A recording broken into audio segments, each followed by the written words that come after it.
Now to revelations that Prince Andrew allegedly emailed pedophile Jeffrey Epstein long after he claimed to have cut all ties, telling him they would ride out their scandal together and would get to play some more soon.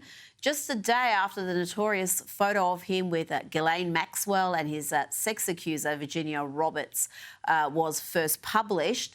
Kinsey, how accurate is this? How legitimate is this? Because if he's posting things like play some more soon to Jeffrey Epstein, I mean, that is just gross.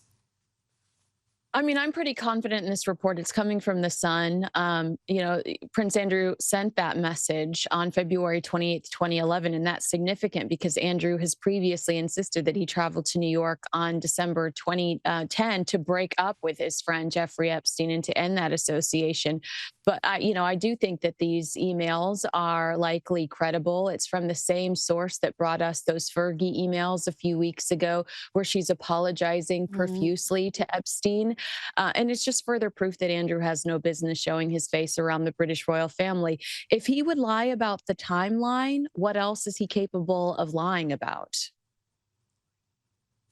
Now, we spoke last week about confirmation that Katy Perry and former Canadian Prime Minister Justin Trudeau are dating. We've all seen those photos now. The loved-up couple spotted kissing and canoodling on Perry's 24-metre yacht, Kinsey. Well, I think they're built for each other, I've got to say. They're both vacuous, they're both self-obsessed, and I think they make a perfect match. And they kind of look like siblings. Yeah. I mean, apparently climate change only matters. Actually, yeah. Has she been to Cuba as well? Exactly. I mean, apparently climate change only matters until the champagne's chilled and the yacht is fueled. Romance on the high seas of hypocrisy. Trudeau and Katie are both climate change warriors, and proving that liberal guilt sinks faster than their carbon footprint. Besides that, though, I am enjoying watching Trudeau's midlife crisis. It's like the best reality show ever.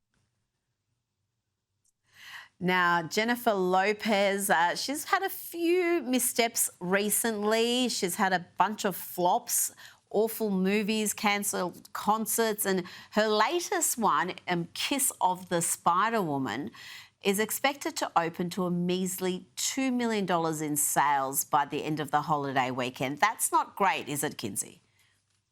No, and I'm curious about your opinion here, because there's this interesting piece in the New York Post about this, and the author says negative associations are tough to shake off. And he mentions J-Lo's earlier career, becoming this lovable star in rom-coms like The Wedding Planner, Made in Manhattan, and Monster-in-Law. But this negative associations are tough to shake off. He's like saying that now she's become associated with flops. I think it's Diddy. And I think it's the fact that she did not speak out. Yes, she's got drama in her personal life, but I also think people really were disappointed that she didn't speak out against P. Diddy throughout the height of that chaos. I think that had a lot to do with it. I think her on-again, off-again relationship with Ben Affleck, just the impression that she's not a very nice person. There's a lot of people who've come out and talked about their interactions with her and how she treated them. There's a lot of Will Smith about what happened with her. They're very much loved and seen in a particular light.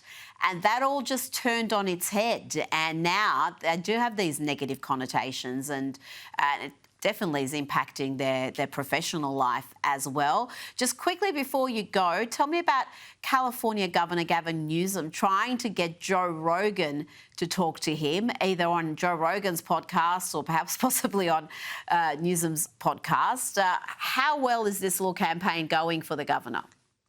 This guy is so irrelevant, and it absolutely kills him. He goes on a reality stars podcast and starts cursing, and he's just so desperate for headlines, and he challenges Joe Rogan. He wants to go on Joe Rogan's podcast because Rogan's podcast is the cool podcast, not Newsom's podcast. But the audience, yeah.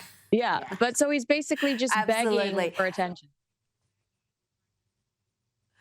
Well, I tell you, I can understand why Joe Rogan wants to have nothing to do with him. Didn't Joe Rogan flee California because of Gavin Newsom's policies. And it wasn't just COVID-era policies, it's everything else that he's overseen in California. You've got the crime rate, the massive gap between rich and poor and all the impact that has. It's just a dysfunctional state. And that's why so many Californians have left for places like Texas and Tennessee and Florida. Kinsey Schofield, always a pleasure. Thanks for your time tonight.